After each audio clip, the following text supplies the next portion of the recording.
everybody, what's up? Welcome to the current week 16. Sorry for not having an episode last week. There was just a lot of stuff going on. My grandpa passed away 2 weeks ago, and last week was the funeral and all that stuff. So just because of all that, I wasn't able to get the time to do all that stuff. I'm really moving my arms a lot. I don't know why. So I just couldn't get the time last week to put a video together. I really want to apologize for that. I feel bad. But we're putting it together this week, guys. We got Richie and Ryan Cole talking about their interpretations of song lyrics. So let's just jump right into that, guys. Hey guys, Richie here, current filming the collab, back at it again. I'm here with, you've met him before, Ryan Cole. How you doing, Ryan? Oh, I'm doing good, Richie. How are you? Anyways, today I did a little lyrical interpretation of a song that I'm sure a lot of people know. It's entitled Hotel California, or as some people like to call it, Hotel California. Ryan, so to kind of give people a premise of this song, it's kind of ambiguous in a sense because it talks about, a guy who, goes to a hotel in California. Wow. But he does a lot of activities. Like, Ryan, can you kind of give the people the current kind of a lowdown of what you think that this song means? So on the surface, yeah, it's about this guy. He kind of goes in this crazy kind of trance. He's at this kind of haunted area. There's ghosts kind of walking around, wake him up in the middle of the night. He can't really leave. When he tries to leave, they say they're all just prisoners of their own device. So you look at it and it tells one story on one level, but on a deeper level, I think that it was just kind of trying to make a statement about like the music industry at the time. It's what the kind of Eagles have alluded to. The members and the people who have written it. They deny a lot of different theories. There's urban legends and myths. Apparently there was a Spanish mission set up in California that later became a church. It's also like the Loch Ness Monster was cited there a few times. And so they thought that when he says some dance to remember, some dance to forget, because you have to dance to forget about the people who were brutally murdered by the Loch Ness Monster, also known as Nessie. Apparently, so yeah, the year 1969, I guess the mission was converted into a casino where prostitution was legal and everything. That's why they say we haven't had that spirit here since 1969. Yeah, so that's also the year of Woodstock. Right. All right, Cole. When you get me started talking about songs and meanings, one thing that I really do enjoy is listening to, and I think it's really creative, are concept albums. Oh, of course. Yeah. And, early concept albums, obviously, Dark Side of the Moon, and even earlier stuff from Genesis that I haven't really tapped into before. But on a more recent level, not recent now, but modern era music, the album American Idiot by the band Green Day. Mm-hmm. Cole, I know you're a big Green Day guy, and, can you kind of give a premise that's just kind of like maybe a 30, 40-second rundown of... Yeah, American Idiot kind of gives you like a snapshot of like the 2004 period. It was like this kind of anti-Iraq war kind of.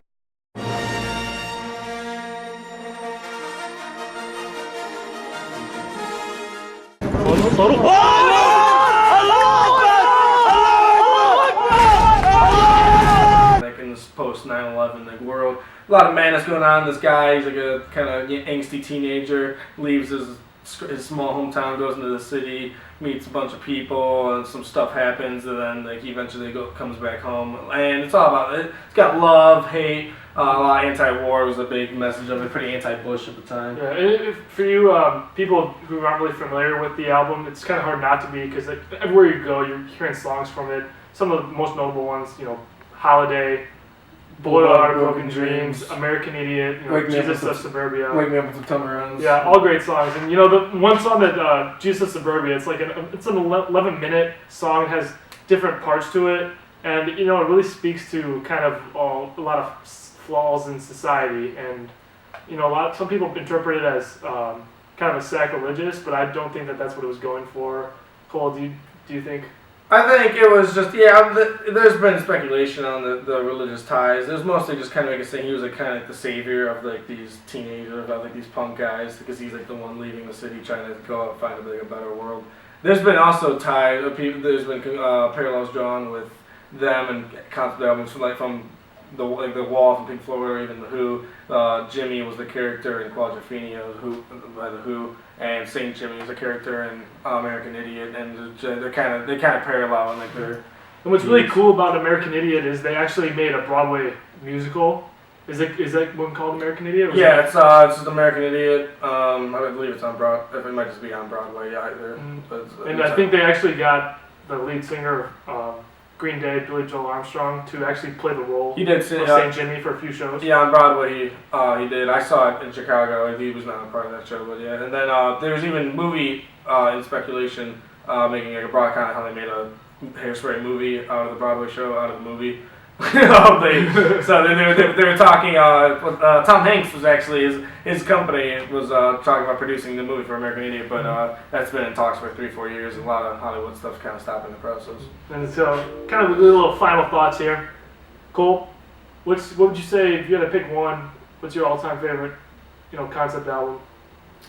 It's close between either The Wall, which is probably like the most in depth of that a lot of concept albums go. It's also very critically acclaimed. There's some lesser known ones that like are massively epic. They span like even 3 albums sometimes. But I think The Wall's up there with Dark Side of the Moon because that kind of tells us. Whereas The Wall tells a story of one guy's life and all his kind of mishaps. Dark Side of the Moon is supposed to be this broad, like generic life like that we all kind of are experiencing. I remember the first time I heard The Wall, I just sat down in my room with the speakers on and just listened to it full through. And when you first listen to it, you don't really know what's going on. Mm-hmm. And then finally, when you do like your more research, you figure out it's kind of telling this whole story. Yeah. And it's really interesting. So if you guys ever get a chance to sit down and listen to The Wall by Pink Floyd, it's well worth your time. Same with Dark Side of the Moon. I used to listen to that like almost every day after school. And I'm gonna have to go with the Epic of 2112 by Rush as my favorite concept. Just because of the musical quality and the story in which it tells. It's not a full concept album. That's the side. It's just side one. But that would be mine. So if you guys are interested in any of that, just go ahead and start listing down your favorite concept albums. Thanks. Baja Priest Mama. Okay, guys. So that was a very insightful, wonderfully informative, interpretive segment of knowledge of music, if you want to call it that. Those are some good songs that they mentioned there. Hotel California, one of my personal favorites. Really good song. There's a good Eagles version, too. If you've ever seen the movie The Big Lebowski. Man, come on. I had a rough night, and I hate the fucking Eagles, man.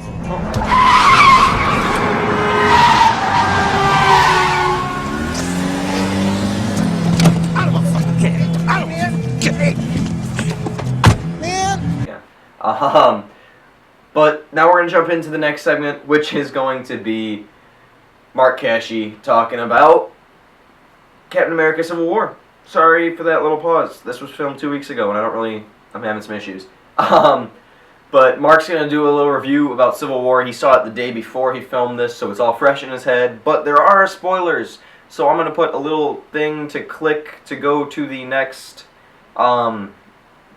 section after if you want to skip that if you don't want the spoilers. If you don't really care about spoilers, you can watch it. If you've already seen it, watch through it. He does a good job. So let's check that out. Alright, so my name is Mark Cashy, and I'm here to do a review on Civil War. For a superhero movie, it was pretty damn good. Can't complain. Not once. On a scale of 5 stars, 4.5. And that's pretty high. Marvel's been doing so good in the industry lately, and if you look at things like DC, like Batman vs Superman, total failure. You gotta be honest. The movie was cut out and it didn't really flow well, but this movie, it was just so amazingly put together. And what I really liked was a lot of character development, even though this was the first time we've seen new characters the new Spider-Man was in the Black Panther. Unlike DC, who just threw in Aquaman and Wonder Woman at the end just for the final 30 minutes, it develops these characters throughout the story. They are important, even though this is their first movie. And I especially like Black Panther and his revelation. And a part of the movie, this isn't really a spoiler because it's kind of too vague, but he realizes revenge isn't an end of all ends. And that's a really good theme that they kind of developed throughout the whole story. And I also like the UN spoilers.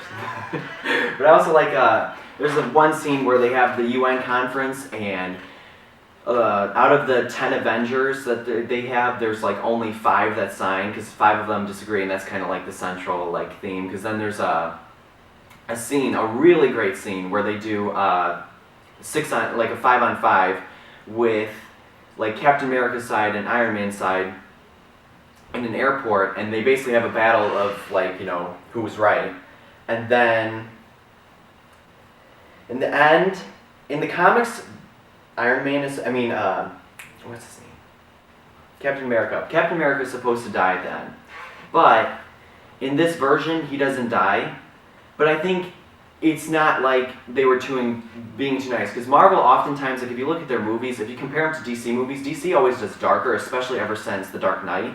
And since that made like a ton of box office records of its time. In like 2008 it was made. Now it's like Marvel's kind of like the happier, like not in depth. But in this movie, like one of the characters is paralyzed. There's a lot of like it delves into like the psyche and like how war trauma can affect people, and I think it's really a good movie. Okay guys, so as you can see, Captain America Civil War sounds like a great movie. I'm not going to give any spoilers, I'm not going to talk about a whole lot, because if you skipped, you just came in right now and you don't want spoilers, so I'm not going to talk about it. But thank you guys for watching, guys. I got a little bit of news, kind of update stuff at the end that was really weird. I don't know what that was. Stickers. The current stickers were supposed to be in last week. They are not, because I sent an email to the company that was shipping the stickers and there was an issue with the payment. They're going to be coming like June 7th, which means if you want one, comment down below or send me a DM on Twitter saying you want one. I will reserve it for you. They're going for $1 a piece. They're 2-inch by 2-inch circles. That's the current logo. So if you want one, like I said, comment, DM me on Twitter, anything like that, $1 a piece. I believe there's like 35 left. I've already kind of sent some off reserved. The intro, you might notice there's still not that custom intro. This kid in the UK has been having a hard time, okay?